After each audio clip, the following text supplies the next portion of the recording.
Hello, ladies and gentlemen. Welcome to your masterclass, Finding Your Groove, with your host, Mark from jazzguitarists.net, and I'm Nathan from jazzguitarlessons.net.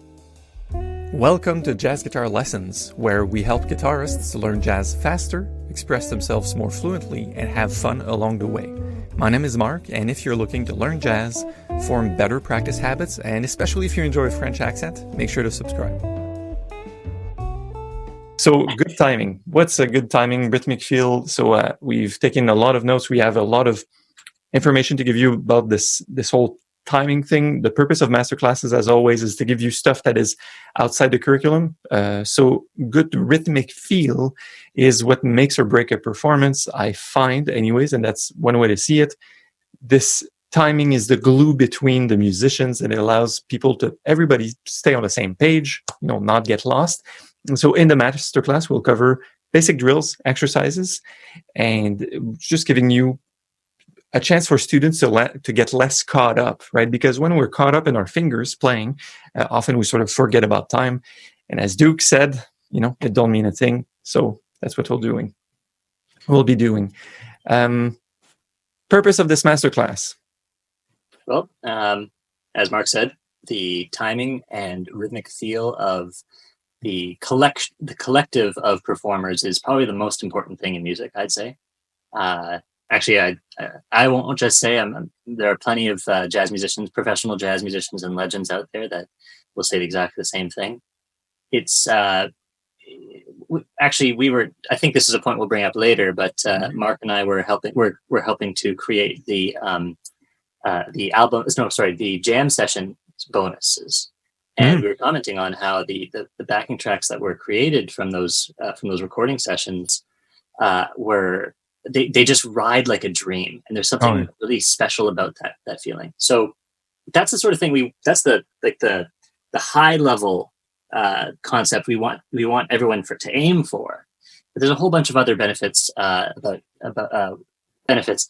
There's a whole bunch of levels that we have to achieve before we can let it all coalesce into that almost divine feeling, that feeling of just everything's flying, Yeah, and with the jam session, the bonus content of Jazz Guitar Mastery, it's really easy. You have Rich Irwin, who's just banging a quarter note in your ears with a right cymbal, and I could hear this all day, just ting, ting, ting. It's so good.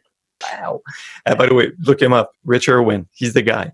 He's the guy. He's a big guy in Canada and Montreal.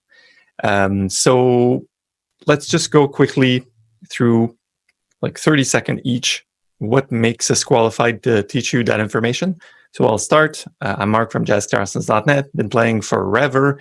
I have over 25 years of guitar experience. Last 11 years teaching on this website, teaching thousands of private students on and off different programs like the Jazz Guitar Mastery through subscriptions. And that's what I'm doing now full-time. That's my full-time. I'm a jazz guitar instructor. And we have Nathan as well. I've been teaching guitar for, I think, the past 15, almost 20 years, almost as long, nearly as long as I've been playing, not quite as long. But I've been playing jazz guitar and for the past decade or so, teaching it for the past 4 or 5. I took a degree at Carleton University in Ottawa, Ontario, Canada, Bachelor of Music, minor in business, and I've been working with Mark for the past 3. Is it nearly 4? Almost 5 years, actually. Almost 5 years now. Almost, geez, time flies. But as the curriculum builder at jazzguitarlessons.net, as the community manager for the Facebook members, JGL members forum, and just making sure that all of the sheet music and all of the products and the curricula themselves are up to snuff for our students. Customer support as well when someone has lost their password, everything in between, the works. Plus, you don't take enough credit. So let's just recap the 2 first masterclasses. We've talked about the language analogy to music, and how mindset affects our performance. That was masterclass number 2. Just a quick overview. Rhythm and the stuff we'll be talking about today is, in a way, part of the language. Mm-hmm. It's what helps us communicate. So we'll just spend a lot of time with metronome exercises and things like that. So let's get the boring theory stuff away with like really quickly and then jump into the exercises. So let me race through the notes we've taken so we don't like ramble for too long. Why good rhythms and solid timing matters. A quick overview. Music played in the pocket, it becomes larger than life. Richer when writing simple jam session tracks. It's like surfing. Beyond melody and harmony and rhythms, beyond harmony and melody, the rhythms are how jazz musicians sync up. Did you add a note there, Nathan? Yeah, I mentioned that timing is what makes melody and harmony work. This is a thing that a lot of I've noticed with a lot of my students lately that I've had to emphasize, is that you can play a chord, but devoid of rhythmic context, it doesn't really make sense, or it doesn't have the impact that it has. Or you can play an entirely different chord and have it imply something entirely different than the notes that are there, based on the timing. Awesome. Next, good timing allows musicians to keep their place within the form, meaning if you're playing giant steps, you're trying not to get lost during your solo. That's good timing and time awareness that brings you that. Solid time awareness allows the freedom to play different feels. That's really important to me as we're doing the mainstream thing, jazz, swing, and bossa nova, but then there's funk, there's waltz, there's rock, there's different time signature, and there's stuff that's required to play really modern jazz at a high level. And overall, hearing good times and playing good timing and rhythm and playing good time are very much connected. It starts before the instrument. So if you can intuit that rhythm with your metronome and go ta ta ta ta ta ta, that's where it starts. So that's why it matters so much. It's still internal work. Do you want to take it to to the difficulties? I love that. We always do the devil's advocate. So here's what's bound to happen if you do not work on rhythms. Dangerous. Doctors hate this. So the dangers of ignoring the rhythm part of being a musician, and it might sound like why would anyone ignore that? And yet, in jazz pedagogy and as a focus for jazz students, we focus so hard on harmony. Just all the time. We have Harmony 101 and 102 coming out and 103 coming out, but like as theory courses. But rhythm is such a part of such an important part of jazz. It's a groove music. So here's some of the dangers of ignoring. And in a way, in a way, we sort of expect. We're like, yeah, if you play all the chords and all the scales, you're gonna nail it. Like it's gonna, yeah. Except if you don't go to jam sessions, you don't get your butt kicked. Yep. Maybe you won't get that rhythmic side. Anyways, yeah, we've learned by trial by fire how to coalesce with the group, how to sync up, as Mark said, the group. But it's definitely something you can work on at home instead of just at a jam. So let's talk about some of the dangers. Like Barry Harris was talking about the right notes in the wrong place. We're focusing on all all the notes. We're just thinking about notes, but putting them in the wrong place makes the music sound bad. Do you have anything to add to that, Mark? Yeah. So the quote is something like, it was in the DVD with Barry, and he says, if you play good notes and bad rhythms, you're going to wind up playing the good notes in the wrong places anyways. Mm-hmm. So there's no way around it. You have to play good rhythms. So you'd rather play bad notes and good rhythms. Yeah. Than bad rhythms with good notes. I feel like Thelonious Monk did a lot of that. Played some really funky notes, but like he was always on everywhere. So very, very intentional when he wanted to play things. This is for all intermediate jazz musicians or musicians just starting to go to jams. This is a danger that you're probably familiar with, and Mark and I are familiar with in the beginnings of our jazz career. But getting lost in the form is a huge danger for ignoring rhythm. Eating a beat, right? And suddenly you're out of sync with the rest of the band, or you're not even sure what bar you're in, and it's like you have to think about it, and if you start thinking about it, then you're gone. Yeah, and you're playing catch up. Almost like snakes and ladders. Like, did I hear a D minor, and then you're like trying to resync, and when you're doing that, you're not even connected. You're in a different place altogether, and it's like, oh. Yeah, you're lost. You really have to work hard to get back on, or have someone tell you. That's happened to me before. They like one. Crap! There we are. Oh yeah. I'd be lying if I said that didn't happen to me. Yeah. At Oh, that least happened to me a lot. Yeah. Another danger is pissing off the drummer. Drummers love to rag on guitarists for having terrible rhythm. My best friend is a drummer. I'll say no more. That's it. Okay. Rushing and dragging with the feel, the collective feel of the music, which is the only feel that matters, right? It doesn't matter how you feel it or how that person feels it. It's how all of it comes together. And if you're rushing or dragging on it, you're rushing on that collective feel, the audience is going to feel that. They're going to feel rushed and anxious. And if that's what you want to give them, then be intentional about that.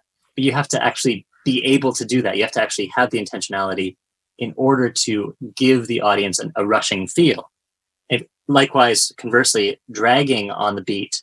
If you're not intentionally dragging on the beat, the whole song slows down. The musicians feel sluggish. They're what's going on, dude? And I'll be lying if I said that didn't happen to me before. I know. Same. Wow. Just overall, I think we want to cap this with saying that not focusing on the rhythms, and usually this comes along with focusing too hard on melody, improv, and harmony of the chords, and how to improvise over the chords and stuff like that. Giving too much time to that and not enough time to rhythm gives an overall bland feeling to the way that you play. So yeah, you can play those licks. Yeah, you can you can play an altered scale, a line, or diving into a half diminished line or something like that over a bunch of arpeggios. And it's that's cool, but did it feel good? And you're riding a bicycle, like we were referring to Rich Irwin, where you hear that riding like you're in a Cadillac. As a soloist, you take a solo on anything, and you're just yeah, man. And then if you're a soloist and you have all your altered scales and beautiful stuff, and your drummer's a so drummer, you're riding a tricycle or bicycle. So that's the bland portion you're talking about. Yeah, that feels. I felt that when you said it. Yeah. So those are the dangers. So to recap, we just want to avoid the sound bland, and we want to be very intentional with our rhythms and our feel. Some of the solutions we'll talk about today: learn to use a metronome as a tool. I wrote it in capital letters. People are like, metronome, yay or nay? I'm like, it's not even a debate. Yeah. Do use a metronome. I do not attempt to mow my lawn with scissors. It's a tool. Look, you could use it to improve your tool. So as a tool, not a crutch. Not if I don't have my metronome, I'm not going to know where timing is. Second solution, quote unquote. This is a Pat Metheny and Brad Meldau story, actually. Whatever you play it in good time. So when Pat met with Brad for the first time in the 90s, probably, they said, Pat says, oh, we have different language, but we aspire to play in the same way, which is always being spot on with the time.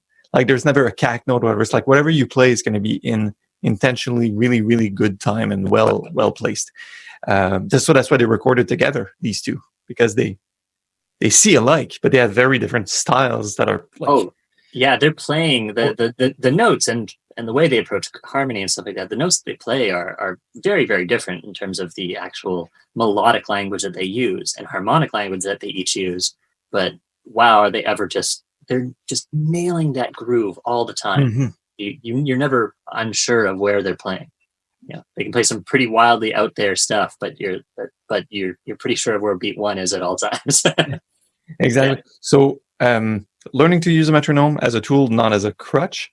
Whatever you play in good time, that's the solution, and drill some time awareness on a regular basis, because this won't happen by accident. So that's pretty much the end of our introduction. Now we have, almost dropped my coffee, white shirt. Oh no.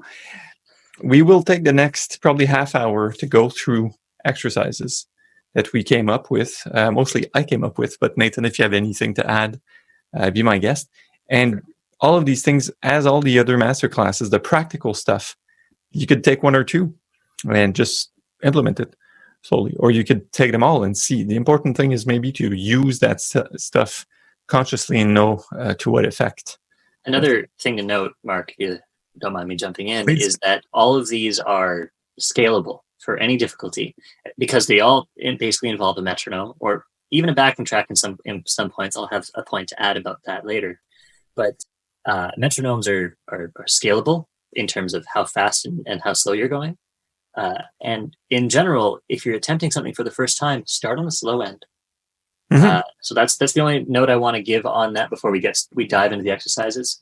Go slow, scale your way up. We'll talk about notching throughout this as well. It's a special term for how to increase tempo in the metronome, or even decrease. You can use it for decreasing tempo too if you're trying to get slower. Anyway, usually faster is the way people end up going. But playing ballads is also a thing. Like if you have 50 BPM and you want to go to 40 BPM, you can notch down as well. Exactly. Okay. Do you want to kick off the first one? I'll start. Yeah. Practical. Use a metronome as a reference for a portion of your jam. You want the beginner stuff? This is 96 BPM. And here's B flat. Oh, do you want to call a tune? Put me on the spot, maybe? Yeah, sure. All the things. Oh, no. Okay. 1, 2, 3, 4.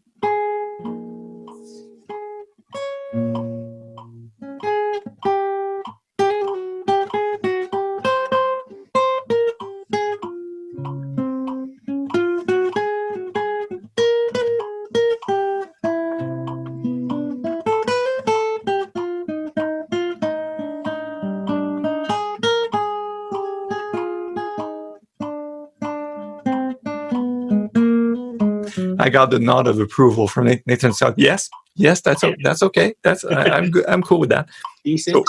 So, like slight things that don't go there, but I'll allow it. I thought that was great. I love the seconds you're playing at the end there. So then that was 96 BPM. Beginners, put your metronome on all beats. No brainer. Click, click, click, click, click. Not too fond of this because the metronome now is spoon feeding you information. But it might be worthwhile to do this when you're playing slow. Play 80, play 60, play 40 BPM. Metronome on 2 and 4. We keep referring back to this on the website. I'll put this at 66. So if 66 is beating and you think there's no special setting, by the way, people, how do I set my metronome on 2 and 4? It's just clicking, right? You perceive this to be beat 2 and beat 4 of every bar 4, 4. All the things you are again, right? Do you want to quickly just to explain that for the audience, Mark? Do you want to explain how you vocally how you get into the mode of perceiving it? Absolutely. And there's an old YouTube video of mine, it's about 10 years old, and that's how to set the metronome 2 and 4. So you say 1 between 2 clicks. Let it click.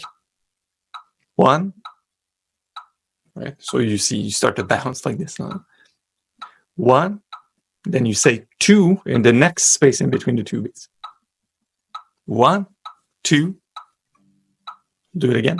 1, 2, 1, 2, 1, 2. And then eventually you go and you say 1, 2, 3, 4. So 1, 2, 1, 2, 3, 4, play.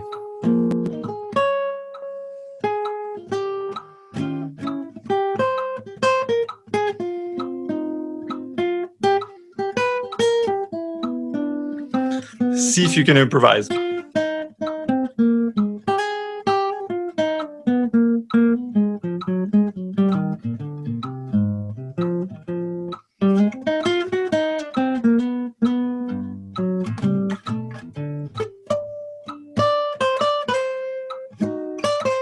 Right? So that's by far the best and easiest tool to use for metronomes, which is metronome 2 and 4. We're going to keep coming back to this. There's 2 more.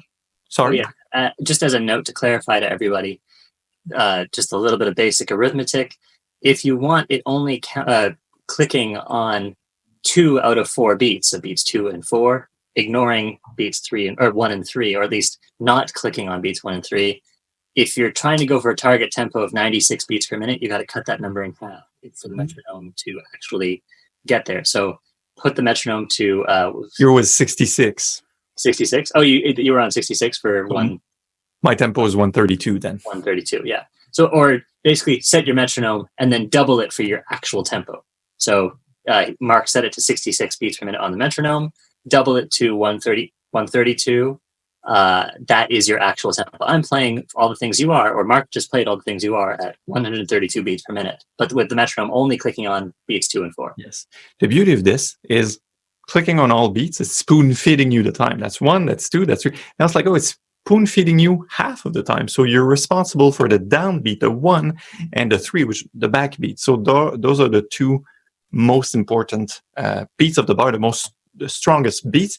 And 2 and 4 just happens to be what the hi-hat of the drummer does. Ting, chick, ding, chick, right? So you can always lock in with that hi-hat if you're used to playing with a metronome. That's right. Good? Yeah. It's that's the question I keep getting asked. Why do we put it on 2 and 4? Is there something about jazz that's special like that? It's like, well, it's just the way, because stylistically the drummer is doing the left foot 1, 2, 3, 4 with the hi-hat. So, and that's as simple as an answer as it gets. There's nothing beyond that, honestly. We could put it on 1 and 3. It'll sound different from the jazz that we usually play, because no instruments are really doing that.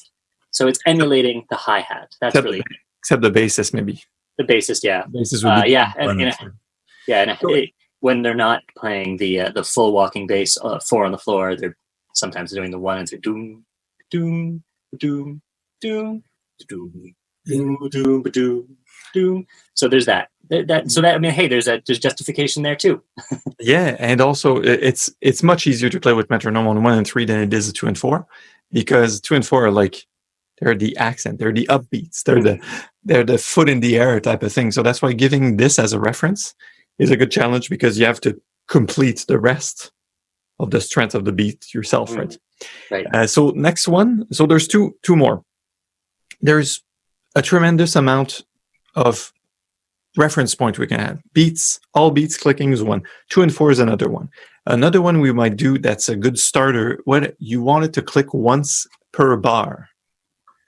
Okay, so what I'll do, so once per bar, the easiest answer would be to go like this, right? To go 1, 2, 3, 4, 1, 2, 3, 4, 1, 2, 3, 4, 1. So that's all the things you are, right?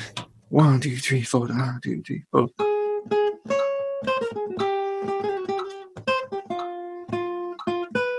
One, two, three, four. 1, 2, 3, 4.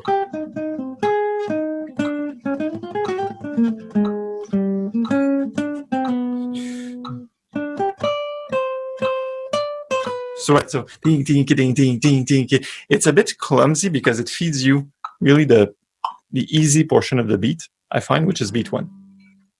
The first step to, so basically you can put it on beat 1, you can put it on beat 2, beat 3, beat 4. You can put it on the second triplet of the third beat if you wanted. People do that, and it's actually pretty advanced. But let me just give you there's a 4, 1, 2, 3, 4. There's the 2 and 4, and then there's once per bar. That's the halftime of the 2 and 4. So I'll give you the rundown.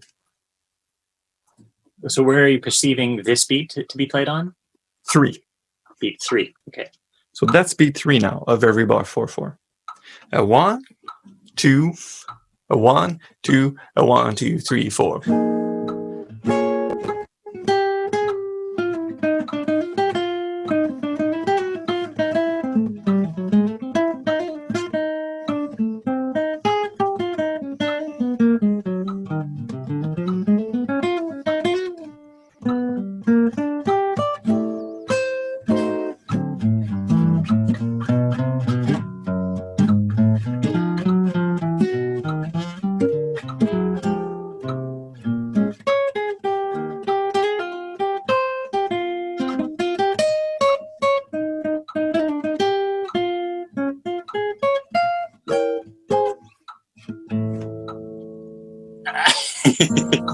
So that's a really neat way to play 2 and 4. And what I like about this guy is it's like you go 1, 2, 1, 2, 1, 2, 3, 4, 1, 2, 3, 4, 1. So actually it's the 2 and 4 of the halftime.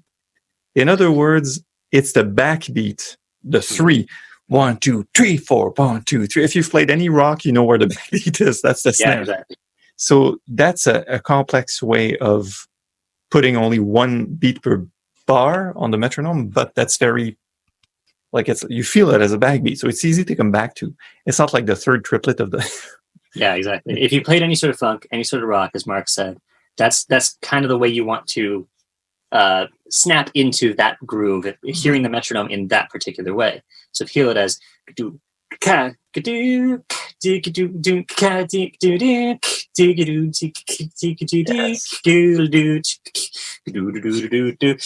yeah, that's a really good way to do it. I just want to make a real quick side note before we move on to the final point, which is you might see me bobbing my head to Mark's playing and the metronome, but like off, and that's if that's happening, I'm just going to chalk that up entirely to the lag in internet connection. So We're on Zoom. It's all about latency. I am totally on time at all times. Just want to.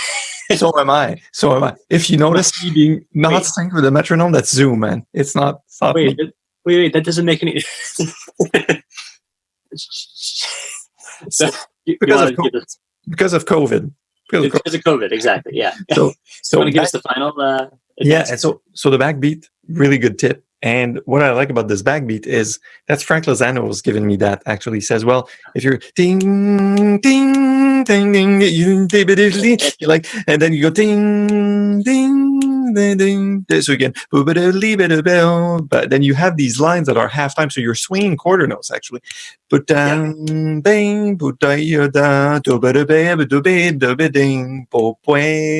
like you have this ability to relax into a tempo that's fast. So anytime you're above 200 BPM, now that was 50, but I was actually playing 200 BPM because the metronome was clicking once every 4 beats.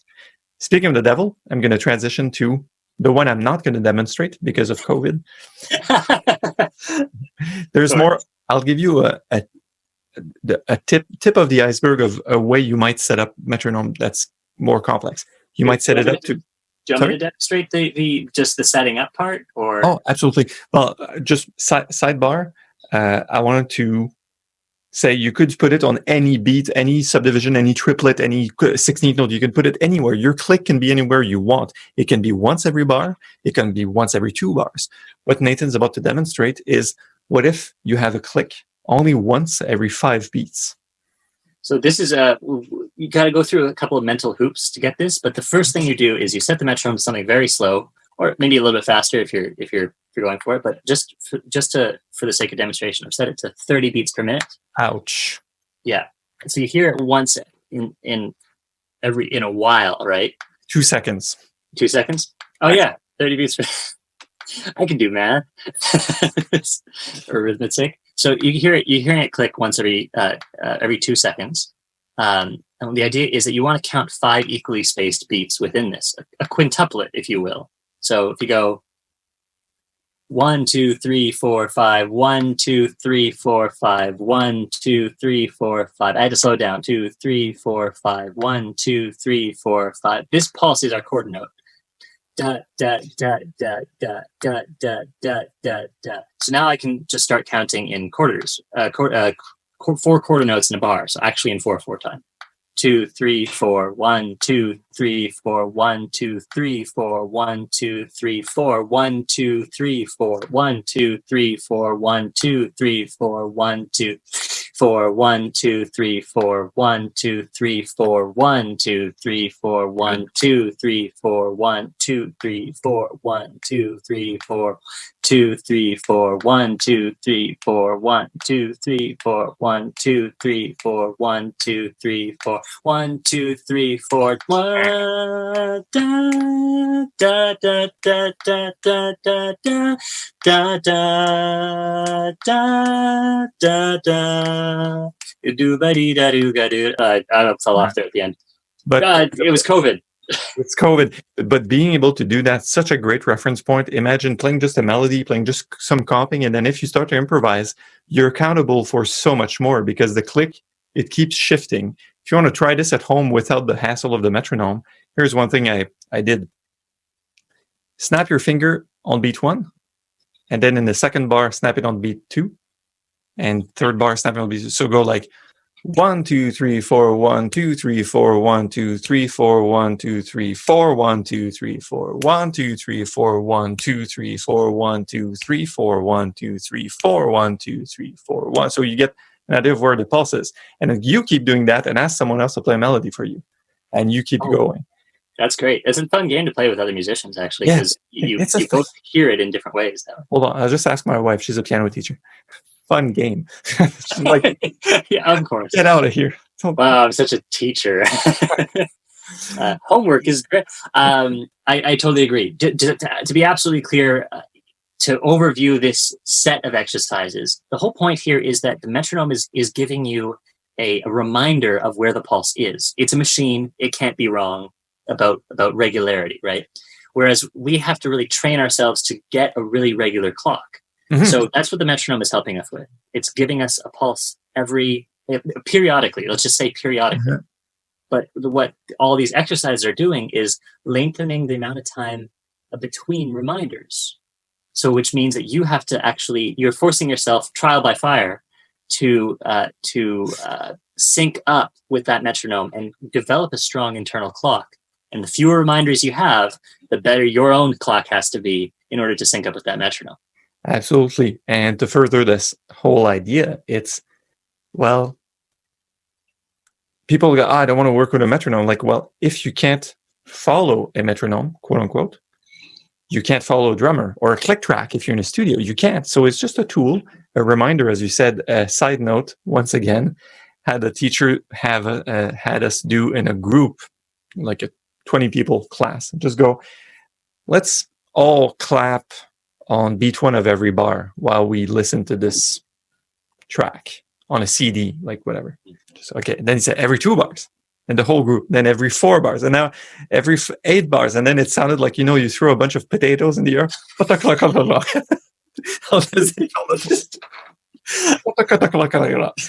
And then and then he said, and that was the ultimate test. He said, let's do an entire chorus. And I think he picked a metronome and he put it on mute, and he did a 32, I think, or maybe it was a blues 12-bar chorus, and then we did a 32-bar chorus of All the Things You Are, or South by Starlight.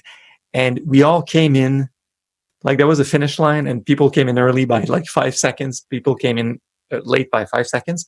And says, your time's got to be like deep. So even professional musicians will have trouble with this. But that's the reminder. It can be just once every chorus. And people have metronomic time. That's strong enough to do that, like 1 beat per minute, right? Mark, I don't think my metronome goes that slow. No, yeah, you can't. But what you can do the karaoke, you put a track on, and then you ting, ting, ding, ding, and then you just turn the volume down, but you keep it going. Yeah. And when you turn the volume back up, are you where you believed you? Anyway, so that's a hard one. Metronome, big overview, reference point. We'll move to the next exercise, or else we'll be here all night talk about metronome.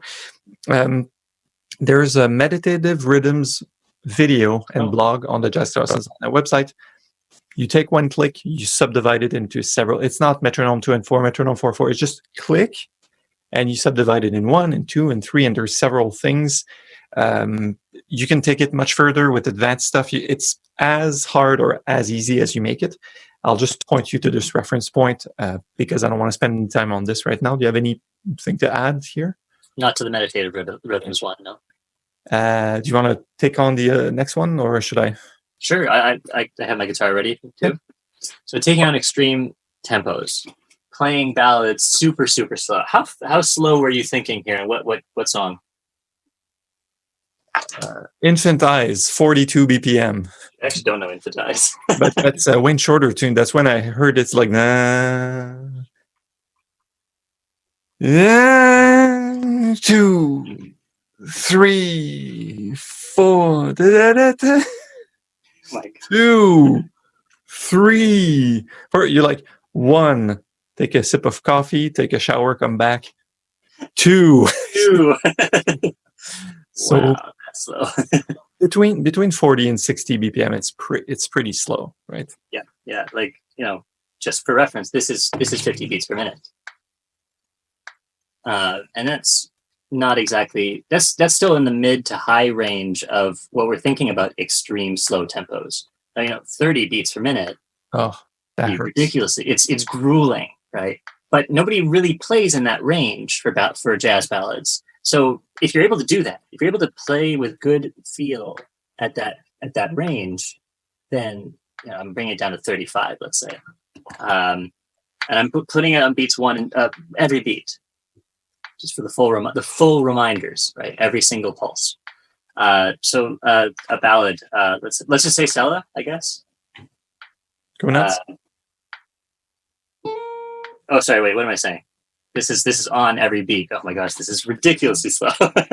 Should have practiced this. 1, 2, 3. Whoops. 4.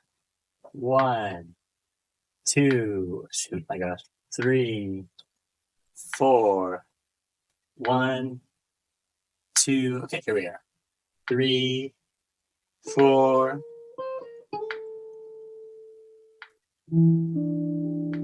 Oh, geez, I'm actually trying to go double time on this again. Yeah. There you go.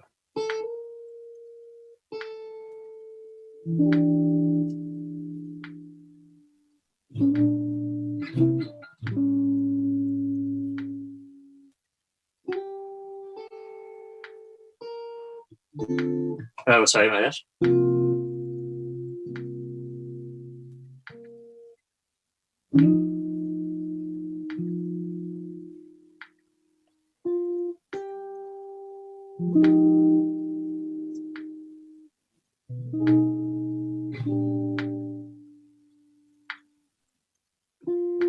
Oh my gosh. It's very slow. Here's a point where why we're so I'm talking about extreme tempos at this point. So with ballads, it's an extreme tempo that's having you do things you wouldn't do otherwise. Mm-hmm. Namely, if you're at 35 like this, what I was doing in my mind is like 1, 2, 2, 3.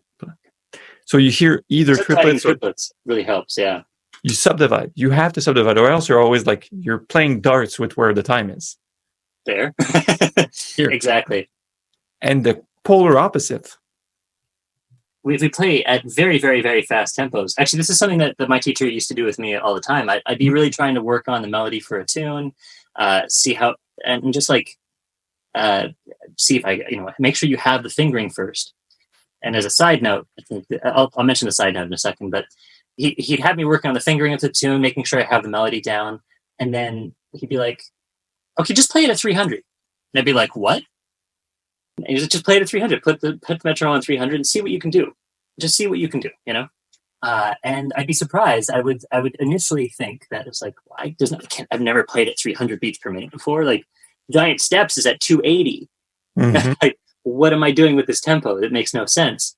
And then I play it and be like, oh, well, there are things you can do. Just don't play a constant stream of eighth notes, maybe. Yeah. Or maybe do. Maybe you can do that. I can't.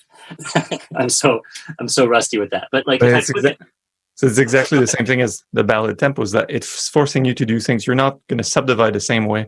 Maybe if you comp at 250 or 300, you're going to comp differently. When you improvise, you're going to play a lot of quarter notes, which is fine. It's different. So extreme tempos is just to give you perspective. When you get back to your 120, you're like, okay. So right here, I have it set to 150 beats per minute. And that's, and I'm feeling it on 2 and 4. So let's see if I can do, let's say, let's just do Stella again, Stella by Starlight, but obviously not as a ballad this time. 1, 2, 1. Oh, sorry, my gosh. 1, 2, 1, 2, 3.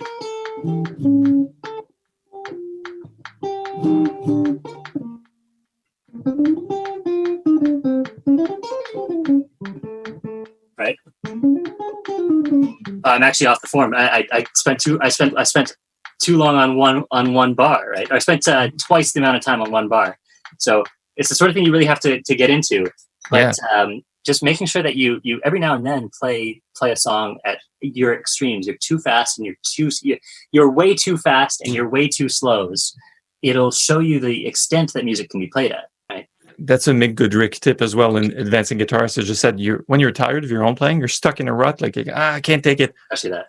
Yeah, double your tempo and then half your tempo. It's like you can't play your old licks and your old beefs too anymore because. So awesome. So extreme tempo. So point of reference, extreme tempos. Remember, you can use any or all of the point of reference we've talked about in the first part to do your extreme tempos. So case in point, if I had to play 300, I would put my metronome on beat 3, like a pussy. Because the backbeat, it's much easier to hear for me. Another tip, so we'll move on because we have a whole bunch and I want to make sure we have time to cover them all. Playing in different feels and different time signatures. So if you can play bossa nova, Latin, if you can play samba, if you can play funk and rocky type of jazz, that's totally fine, and different time signature. Because there's ways to play 5/4 and ways to play 7/8. That's when you get back to playing 4/4, you're just going to be that much stronger. Mm-hmm. You have any comments about this? Move on. Start with turning, 4 on the floor swing time into waltzes, and turning waltzes, vice versa, turning waltzes into 3/4 time. Turn that into 4/4 time. Just start with that. Then start branching out into different time signatures. There are plenty of versions of Beatrice in 7, for example, or at least there's one in particular. But there's also plenty of versions of tunes in 5 and whatnot. So yeah, try that out. Try starting with the basics first. Jazz waltz and 4/4 time. 4/4. Those are your basics. Those are your fundamentals, right? And I find 7 is sometimes easier to hear. And if you want to be scared, there's Ari Honig's Bert's Playground, and they play Moment's Notice in 7. It's so beautiful. It's with Gilad too. Gilad, excellent. My favorite player of my generation, I would say. Wow, yeah, and they play in a tasty 7. Like it sounds like music, right? So it's very cool.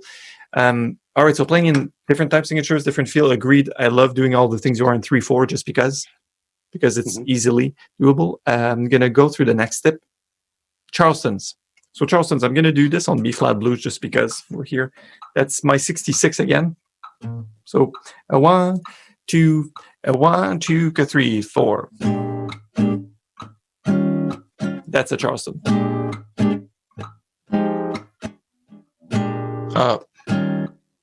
I'm drunk. It's noon, right? So there's that, but then there's a video on YouTube. I was young and foolish, where I go through all the variations. You can displace a Charleston. So if you were to take it, the basic variation would be to take it just before beat 1. A 1, 2, a 1, 2, 3, 4. 1, 2, 3, 4. A 1, 2, 3, 4. A 1, 2, 3, 4. A 1, 2, 3, 4. Right? And the other variation would be to take it. That's early. That's anticipated. Take it late by half a beat, by an 8 note. A 1, 2, a 1, 2, 3, 4. 1, 2, 3, 4. 1, 2, 3, 4. 1, 2, 3, 4. 1, 2, 3, 4. 1, 2, 3, 4. Right, and then as you start to use the different beats, it gets much more challenging, especially when beat 4 is involved, because of anticipation, whatever. But start with the basic variations and see. Once again, every tip before, see if you can do it with a different metronome click, different reference points. See if you can do it at extremes, and try your Charlestons on different forms. I did B flat blues. Do it on whatever song you'd like. So that's one of the tips. Anything to add? Sorry. If you play a Charleston on beat 4, how do you usually decide on? Because I know we're going to get emailed about this. How do you usually decide on which chord to play? The before chord or the next one? It's a push. The 4 is a big push. It's an anticipation. So it'd be a 1, 2, 3, 4. 1, 2, 3, 4. 1, 2, 3, 4. So you have to take this way slower. So you hear 4 as an over the bar line thing where you hold the chord of the next bar. It's hard. As you make this faster, people pull these pranks on you at jam sessions. You will get lost. Like you will just miss a beat. Like what? So yeah. Or you start to interpret that beat 4 as your new one, or beat 2 as your new one. That's, yeah. Good question. Moving on? Okay. Do you want to take this one, or should I? It was my go ahead. Basically, it's like an hour of Nathan listening to me. That's what it is. Just sit there and listen and say, nod and smile. Quite. Okay. Different rhythmic figures. See if you can improvise using, I love using a blues or something, using only one rhythmic figure. And when I say using only one rhythmic figure, it means you can have your silences. Let's see if you can just play quarter notes. I'm going to play a medium rare blues. So it's 72. So my actual tempo is 144. I'm going to improvise with quarter notes. A 1, 2, a 1, 2.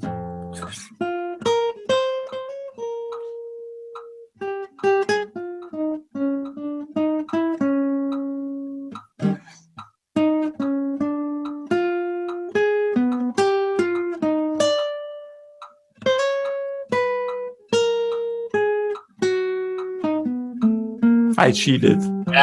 Yep. So it's like a walking bass, basically. See if you can do it on the downbeats. You can also do quarter notes on your upbeats. 1, 2, 3, 4.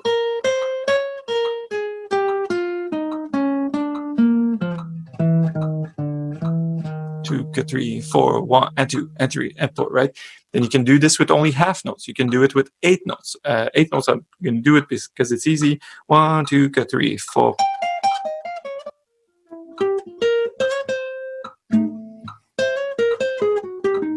Right. 8 notes are our main, like that's how we usually teach. That's your what's the word? That's your standard rhythm. It's like the pennies. It's like the pennies in your change, right? And then what if you had lines that you could only do triplets? 1, 2, 1, 2, 3.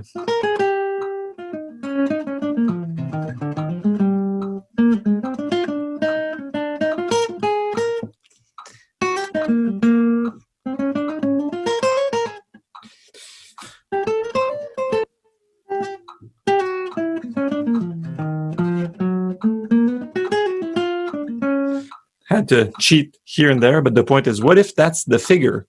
That's the figure you have, and you get to play with that. What I like about this is it gives you a pretty good idea of what is the subdivision grid. Like this is, there I locked in my quarter notes. Oh, there I locked in my triplets. Right. Yeah. Little swing eighth notes, similar to the triplet grid. Yeah.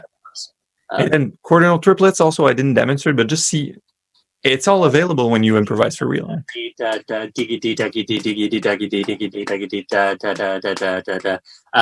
quarter notes I find actually, so all of them obviously have their own rhythmic flavor, but I find that with the quarter notes, if you focus on quarter notes, both with on the beat quarter notes and off beat quarter notes, as Mark demonstrated both in the very first segment, as well as just specifically the offbeat ones in the second segment.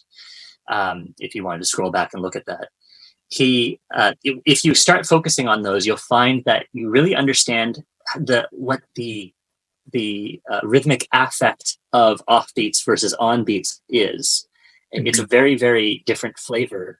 You really feel the momentum of the song changing when you target offbeats. They often feel like anticipations. It's like I'm playing something early, which means we have to get to it in the next rhythmic division, usually the next half beat. Yeah. Half a beat early, right? What I feel like is playing early, like playing on beat 4 or playing anticipated rhythms, it's like whipping the horse, like go, like it takes off. While when you're right, and when you're late, when you play late, like beat end of 1, it's like you're pulling the horse, like whoa, whoa, whoa. You know, the tempo will. So they have different feels, as you said. This is where I know we're supposed to be strictly talking about the rhythm side of things. This is where all like the big three elements of music. There's plenty of other elements too. You have to explore, like texture and instrumentation and all this other stuff, space that you're playing in, for example. But the big 3 things that we focus on in our pedagogy, rhythm, melody, and harmony. This is where they sort of crossroads. They meet at a crossroads. And when you're anticipating chords, when you're playing the right note early in order to anticipate the next bar, it feels like you may just be playing quarter notes, and yet the music feels like it's accelerating or being rushed, whipping the horse. Like quarter notes isn't a different or crazy kind of rhythm, but the timing at which you play certain notes, early or late even, gives it a very different rhythmic feel, even though you're not necessarily playing with rhythm. It's a weird way to describe it. So It can be done with very basic rhythms, and we haven't really talked. Now we're talking about rhythm. One thing we might. Oh, I'll save it for last. Actually, Okay, sure. So we've covered rhythmic figures. So play strictly with triplets, and then when you get good at that, you can do the meditative exercise. I'm going to strictly transition between triplets and 8 notes within a line. You could do that. You could do all sorts of things. I have 3 more, actually 4 more for you. One that's not written. One is you can use good books to practice your subdivisions, practice your time awareness. Really entry level, Peter Erskine's Time Awareness book. Really amazing. Intermediate book, the Mick Goodrick Factorial Rhythms. That's sort of a crazy book. And the extreme one is Ari Honig's. It's on Mel Bay. I think it's called Polyrhythms for All Instruments, something like that. That's totally crazy. And I'd say if you really want to get into one more thing, if you're interested, get into some drum method books. Agreed. Polyrhythms. Yeah, snare rudiments books specifically. Oh yeah. You'll get put through the ringer of different rhythmic cells, divided down into 16th and then even further into 32nd notes. That's but in standard snare rudimentary cells, and that's really, really, really useful for organizing your perception of time. Mm-hmm. Agreed. Moving on, another practical tip we've talked about earlier, mute the music game. Keep snapping your finger, turn out the volume, bring it back. I told you my story.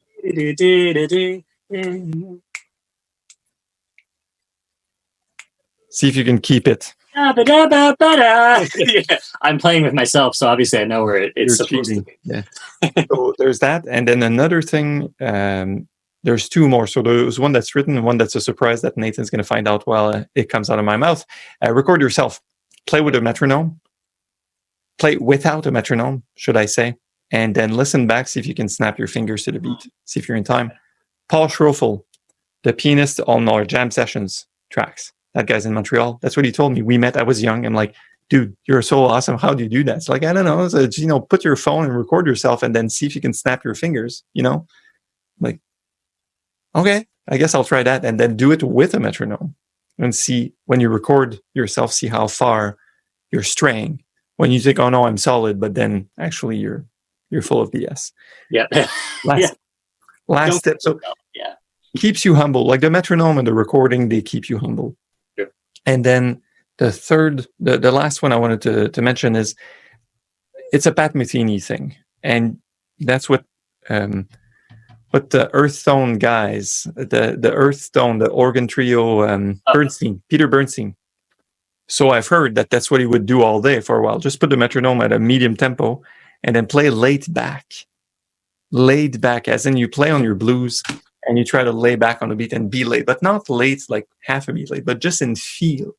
And that's tremendously difficult to do, so I'm not going to demonstrate. Because it's like you're on a chair. When you were in high school, you're on a chair and you balance on these 2. And then before you fall down, that's what you're doing with the timing. It's a really good tip. And my story with this is I saw Pat Metheny with Christian McBride.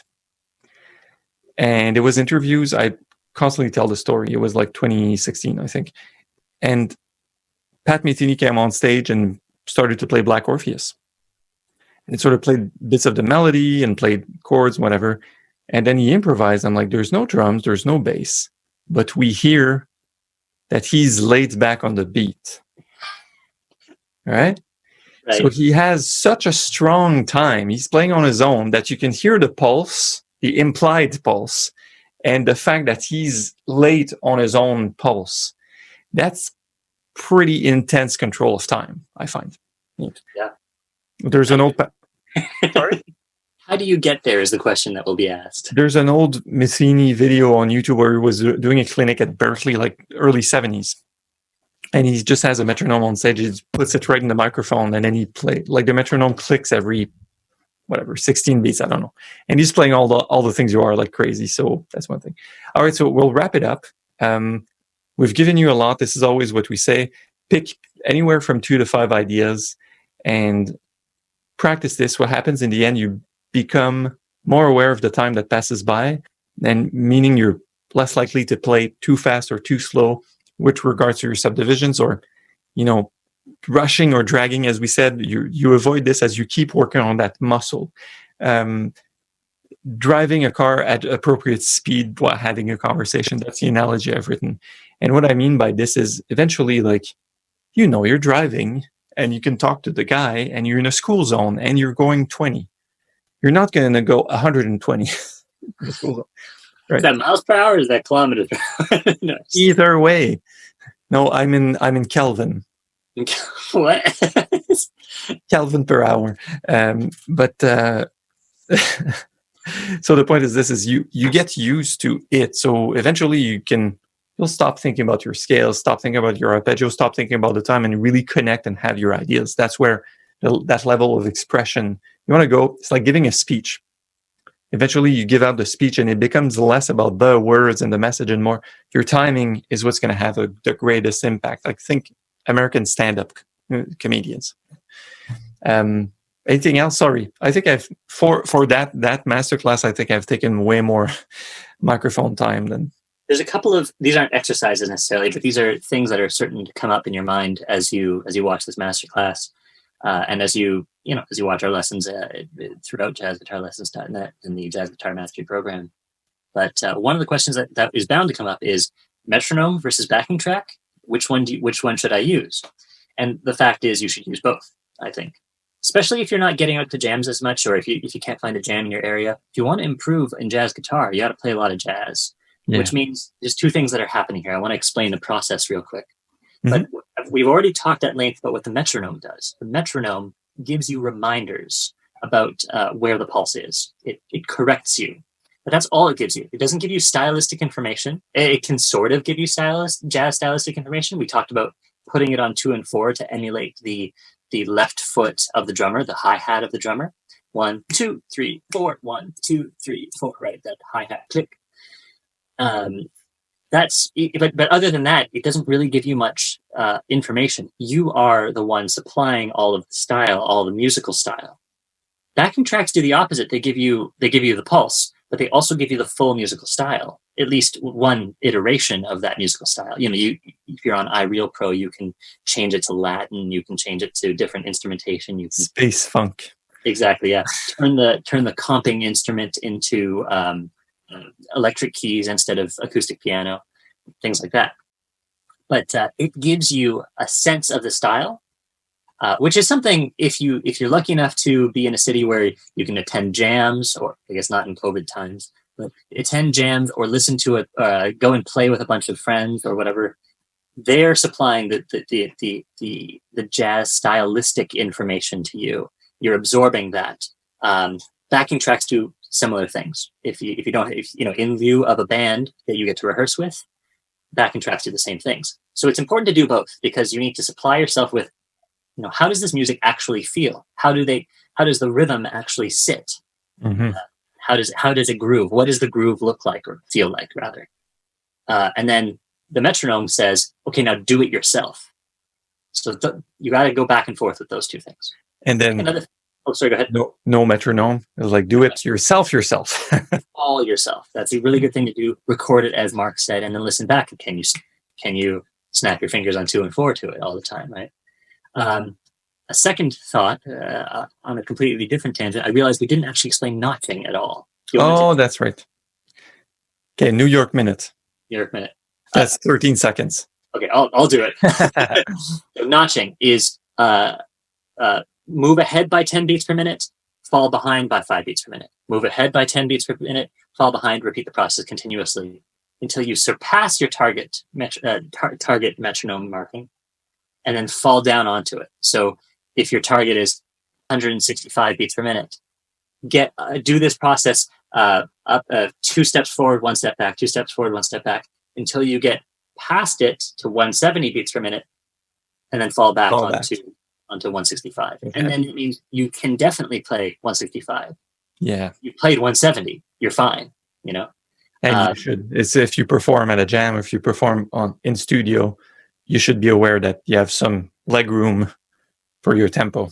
Yeah. And not only that, but realistically, if you play with other people, you're bound to accelerate or decelerate. It happens. That's the energy. Yeah. And sometimes it's Sometimes it's a matter of just like the energy just driving everyone forward, or like making everybody settle. Sometimes it's also an intentional matter of like, I don't like where this is sitting, so I'm going to rush a little bit to drag everyone with me, drag everyone forward with me. Sometimes it's intentional, sometimes it's unintentional. And sometimes I've heard Joe Lovano actually rehearse with a band, like, oh, we know during the trades with the drum, the tempo's going to pick up. Like, it's very deliberate. And then during the head out, we're going to take it down. And like there are slight adjustments in tempo. It's not like a machine, a metronome. It's like go and we're all at the same tempo. It's like there's, we're human. So we get excited and we get, so. All right. So let's wrap it up. You had a final note. Do you want to take it out? No, that's pretty much it for the extraneous thoughts that I wanted to add to this discussion. And notching, okay, great, thank you. So thanks for watching, guys. As we always say with masterclasses, you should rewatch this maybe in a year or 6 months, see how much of this makes sense and how much of this you were able to practice. There's way, way, way more where this came from. We barely scratched the surface. So the key takeaways, be my guest.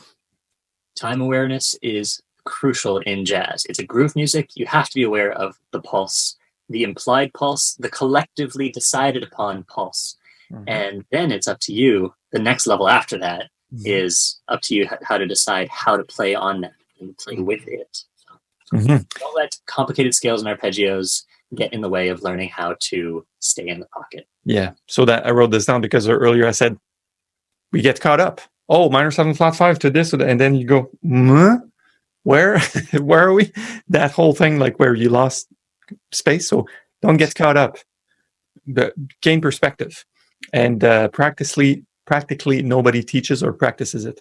So that can be your secret weapon. I studied 1 year, my final year in university. I studied with a drummer. I don't play drums. Chris McCann, look him up. Oh. Wow, that guy was friends with, he's still around, but he was friends with Elvin Jones. You see pictures with Elvin. He would go to New York and jam whenever. It's like, oh, heavy player. So when I did that, my playing took off. And last few points. Good timing is what makes music sound good. It's just that's just how it is. Everybody feels good. The musicians feel good. The audience feels good. Exactly. And good timing is the glue, the sync up factor that allows you to stay connected. So work on your timing, work on your metronome, keep getting better time awareness, record yourself, do all of the above until you have a sense that you are basically, ultimately, we wish always in the pocket, even though we don't. Like never always 100%. Like, but it's something to strive for, right? Something to strive for. One final thought. I just wanted to say, on the secret weapon note, my own teacher, Tim Bednar in Ottawa, he said that he never, I don't think he ever said it in one quote, but I will paraphrase a bunch of lessons that I've had with him, which came down to, there are two things that you really, really want to make sure that you are as a guitarist. And number one is courteous, manners, politeness, make sure you are super friendly and a pleasure to work with. These are the things that will make it so that people remember you as a guitarist, as a musician, will want to work with you again. Whether it's play with you at a jam or actually record an album with you, or any range. But courteous is one of them. Good rhythm is the other one. Those are the two most important things. It doesn't matter if you can play ridiculous, Lydian flat 5 or Lydian sharp 5. What am I talking about? Lydian augmented lines over autumn leaves or something. Doesn't matter. If you can play anything with super good time and you're a pleasure to work with, that's what'll get people grabbing you every time. So. Yeah. And Tim is courteous. Tim is good time. And Tim can play these Lydian crazy things for sure. Like he's got it all, right? Yeah. So, those two, but he doesn't have to. It's the first two that were super important. Yeah. Honestly, I think I'm missing the courtesy part, the courteous part. That's the one I got to work on. No, seriously. Like I'm saying this, I'm an instructor. I tend to be friendly with students and whatever. But it's one things when I rub shoulders with people, I'm like, you don't have your stuff figured out, and I would like say it, and that doesn't work well for work in the future. I think for teachers, it is important to be honest about where our students are, and for ourselves as well, where we are. But I get you. Yeah. With when it comes to playing in a band, if you don't have something nice to say, don't say it at all. I think is kind of like what our mothers all taught us, right? Mm-hmm. So, but well, not my mom. No. Right. But yeah. So we'll let you go, guys. Thanks for watching this masterclass. Please let us know if you have any questions below this video. Meanwhile, there's masterclass number 1 and 2 you can watch, and there's more coming that we haven't recorded at this point yet. Part of your Jazz Guitar Mastery program. You can always reach me at marc@jazzguitarlessons.net, and Nathan, you're at Nathan at jazzguitarlessons.net. That's NATHAN at jazzguitarlessons.net. Awesome. So have a great practice session. Go work with your metronome, and we'll let you go. Thanks, Mark. Bye, guys. Everybody else. Take care.